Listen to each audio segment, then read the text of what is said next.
এই দেখেন কলার মোচা দিয়ে চপ ভাজি করব, দেখতে থাকেন।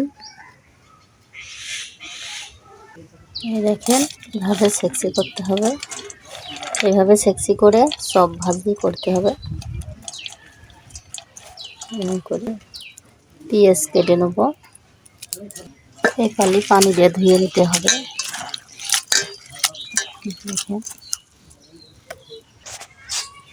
চিকেন চপ ভাজি করার জন্য এভাবে ধুয়ে রাখতে হবে। দিয়ে দিলাম লবণ,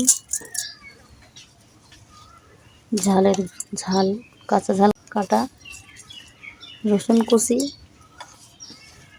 পেঁয়াজ কুচি দিয়ে দিলাম।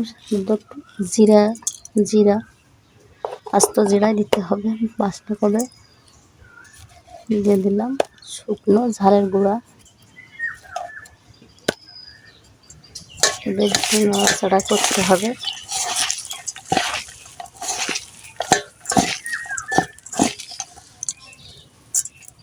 দিয়ে দিলাম ময়দা,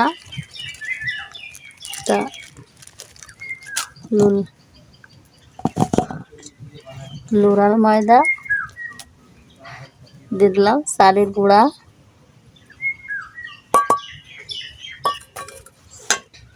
ভালোভাবে চেটকাতে হবে।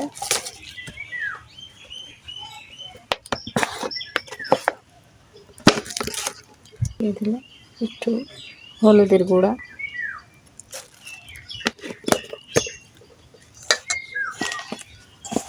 যতটুকু পরিমাণ আপনারা বানাবেন ততটুকু পরিমাণ করলেই হবে।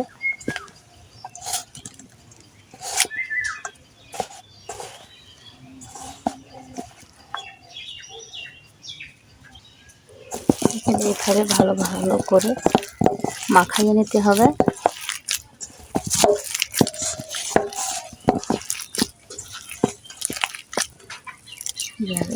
ভালো করে মাখাইয়ে নিতে হবে।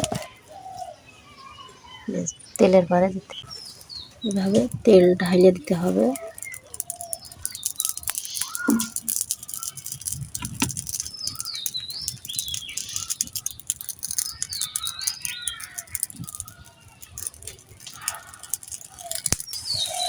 তেলটা গরম হয়ে গেছে, এভাবে সবগুলো দিয়ে নিতে হবে।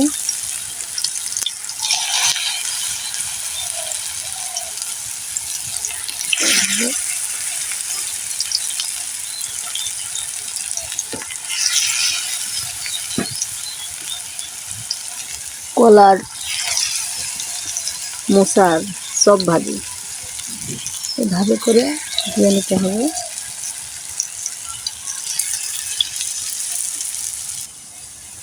এভাবে লাল লাল করে ভেজে নিতে হবে। কি সুন্দর দেখা যাচ্ছে, কালার হয়েছে, যেমন মুসমুস করবে হাতেও স্বাদ লাগবে। এভাবে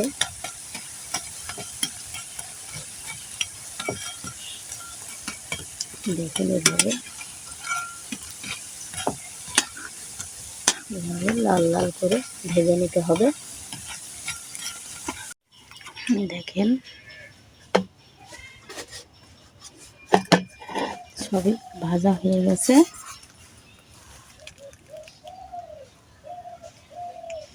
দেখেন এখন কীভাবে মচমচ করছে,